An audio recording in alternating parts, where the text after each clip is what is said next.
Well, how about that? I'm live. I didn't think they were going to let me on there for a minute, but I'm here. I don't know what you want to talk about. There's Lucy. She's tired too. She spent the day by herself yesterday, and I'm trying to spend more time with her today, but you know, life is a bitch. Anyhow, sitting here wondering, I need more coffee. You know,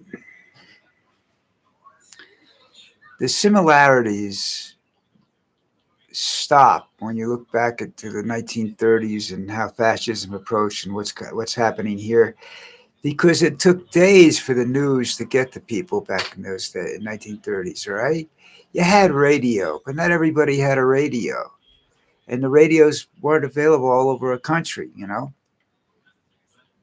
It wasn't like it is today, where you have the internet and I can listen to stations in New Jersey on the internet, and I do. I listen to WDHA in New Jersey. I stream it, and I listen to classic rock. Last time I looked, it was still classic rock. I don't know what's going on with it now. But that's, the thing. We have immediate gratification, almost immediate gratification in our searches for knowledge right now and news right now. Yet we still choose to believe lies. Why is that? Well, I think that one of the things that uh, I don't know how what the terminology, correct scientific terminology is, but it would appear that racial prejudice is very prominent in America. And I thought for a long time that it had pretty much, I didn't know, I knew it wasn't gone completely because I've seen examples of that all the time. But I had thought that it had gone down some.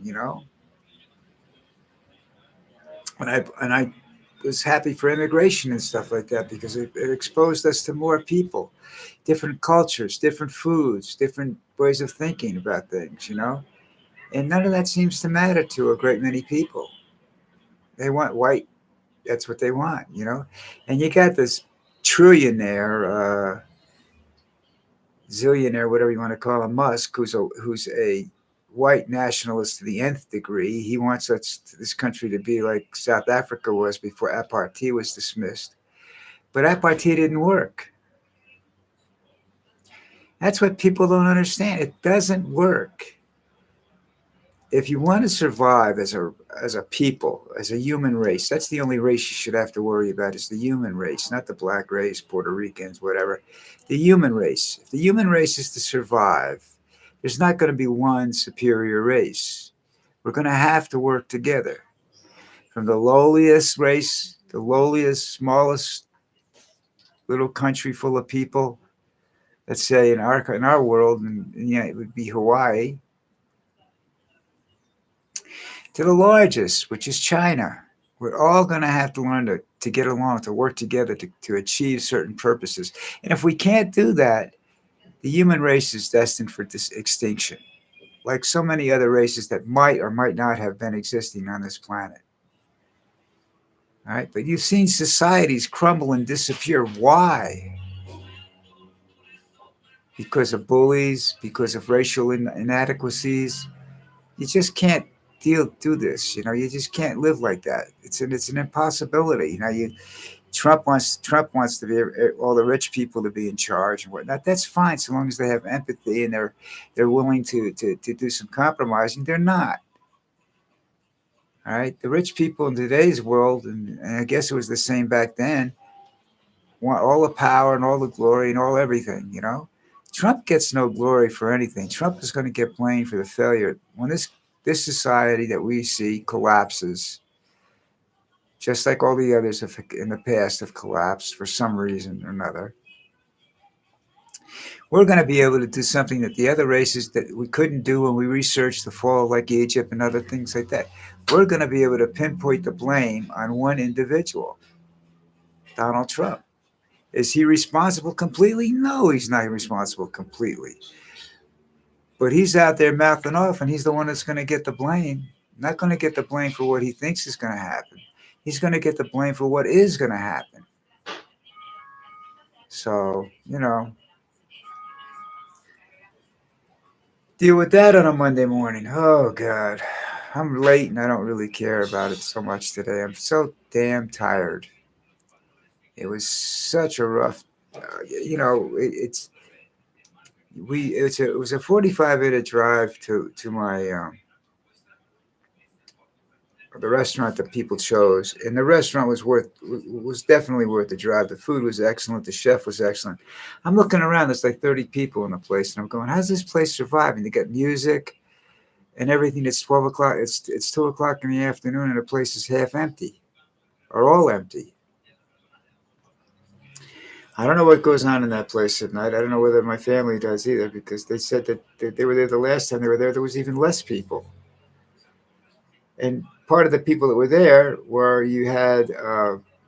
Couple of people that were working with the band. Then you had a bunch of the owners, I guess, because they brought their dogs and they were playing on the lawn outside, letting the dogs shit all over the place. So I don't know, you know. Struck me as a rather strange situation. Sometimes rich people buy restaurants as toys. I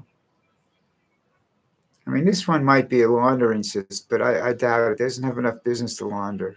But, real successful businesses aren't good for laundering either. But this one isn't even a medium-sized business, as far as I can tell. And the quality of the staff, well, the wait staff is wait staff everywhere. It's the same. Uh, the quality of the kitchen is amazing. The food that they turned out was cooked perfectly, and that's a difficult thing for me to find in America, in Colombia. Chefs that know how to cook meat. I went to two first class restaurants and had to send chicken dishes back because they were undercooked. So I'm leery of the way the chefs cook. Yeah, I had filet mignon. Yeah, it was a little undercooked because the two pieces of meat are two different thicknesses, and that's the hardest thing in the world to do it. Get it to come out at the same time, and not one piece burned and not one well done and the other piece raw. In case you're wondering, I worked a lot of years as a chef, so I understand some of this. But I'm looking. Oh, whoa! I had two. Now I got one. Chicken shit. Uh, but uh, restaurants are like every place else. Successful restaurants have ownership that's authoritarian but has empathy. They want things done, and they're not going to browbeat you into doing it. They're going to try and help you learn how to do things the right way. They're not going to abuse you. Uh, Whereas we have a president that likes to abuse people. That's his modus operandi. He's a bully. And as I said in my other video, or my posted video, unfortunately, there's only one way to beat a bully. You have to stand up to them. And I'm not sure standing up politically is what he is going to respect. I think you might have to just walk up and punch him in the face, and maybe he'll respect that.